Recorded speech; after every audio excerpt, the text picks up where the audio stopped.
Мыңдаған мамандықтың ішінен жаныма қалағаны мектепке дейінгі мекеме тәрбиешісі. Бала кезімнен тәрбиеші болуды армандаған едім.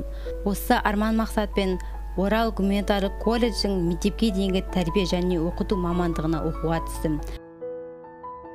Тәрбиеші мамандығын таңдау себебім ол өте қызықты мамандық. Балалармен ойнау, олардың қылықтары және жақсы тәлім-тәрбие беру.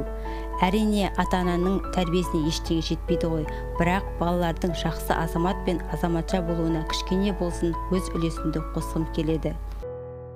Тәрбиеші болу жай ғана мамандық емес, ол адам бағдарын жасаушы, келешек ұрпақтың сәулетшісі. Балалар біздің ертеңгі болашағымыз. Оларды тәрбиелеу үлкен жауапкершілікті талап етеді. Әрбір баланың тілін тауып, онымен дос болу оңай іс емес. Тәрбиеші балалардың қызығы мен шыжығын көріп, еркелігін көтеріп, анасындай бауырына басады.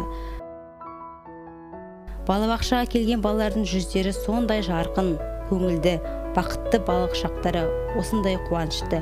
Олардың қуанышы менің қуанышым.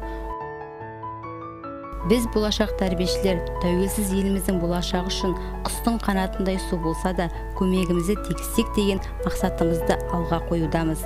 Менің өмірдегі ұстаным жүрек қалауымен таңдаған мамандығыма жауапкершілікпен қарау.